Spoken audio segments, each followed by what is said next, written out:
साथ जब असेंबली की बात चली है तो जरा आपको यह भी बताते चले कि एक और अहम डेवलपमेंट हो रही है और वो इसी असेंबली से आ रही है, क्योंकि एक और करारदाद जिस पर काफी हंगामा और काफी बहस तमहीज भी होगी, क्योंकि पीपल्स डेमोक्रेटिक पार्टी के रुकन वहीदुर रहमान पर्रा की तरफ से 2 करारदादें दी गई थी, लेकिन 2 में से एक करारदाद पर बात होगी।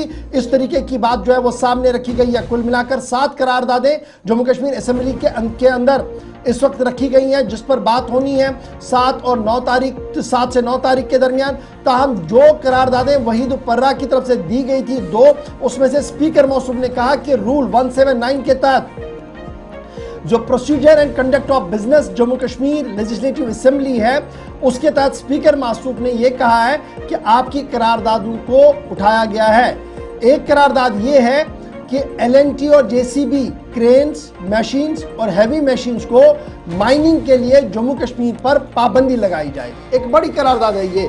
इस बार जब हम देखते हैं कि हमारी आबी पनाह गांव की तबाही क्यों हुई है, जो मैनुअल काम करना था उस पर मशीनें लगी, हैवी मशीनें लगी और कहीं का किसी का पता भी नहीं लगा कि क्या हुआ, और LNT, JCB क्रेन्स, मशीन और हैवी मशीनों पर माइनिंग के लिए पाबंदी लगे। एक करारदाद ये है। दूसरी अहम तरीन करारदाद जो है वो ये है कि आप 13 जुलाई को बाज़ाब्ता तौर पर सरकारी छुट्टी का ऐलान दोबारा से करें। और ये 13 जुलाई वो है जिसे कहा जाता है कि ये उन शहदाओं की याद में दिन मनाया जाता है जिन्होंने जमहूरियत की जड़ों को मजबूत करने के लिए अपनी जानें निछावर कर दी। दूसरी तरफ से 13 जुलाई की मुखालफत में यह है कि ये वो लोग थे जो महाराजा के दौर के खिलाफ थे और महाराजा को वहां से भगाना चाहते थे, ऑटोक्रेसी रोल के खिलाफ नहीं थे। तो एक तरफ से ये बात, एक तरफ से वो बात, और काफी देर तक जम्मू कश्मीर के अंदर 5 अगस्त 2019 तक भी सरकारी तौर पर इस दिन को मनाया गया। वज़राए आला, director general police, police department की तरफ से वहां पर तकरीबात का एहतमाम भी किया जाता था। 19 के बाद यह सिलसिला थमा, सरकारी छुट्टी हटी और किसी को मज़ार पर जाने की इजाज़त नहीं मिली।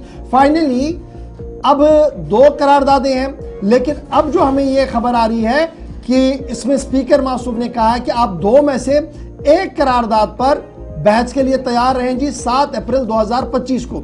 और हमारे जरा जो है वो ये बता रहे हैं कि वहीदुर रहमान पर्रा 13 जुलाई वाली करारदाद पर ही गुफ्तगू करेंगे।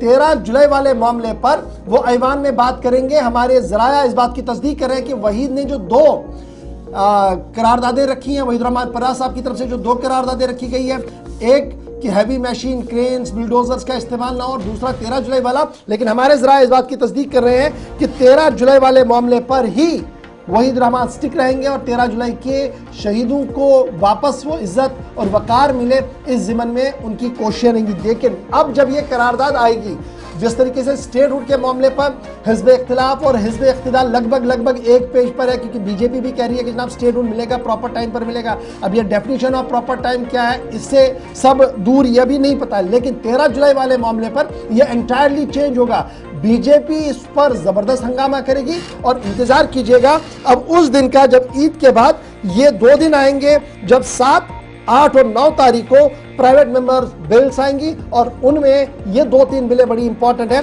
जिसका जिक्र हमने आपके सामने कर दिया है। ये थी बात।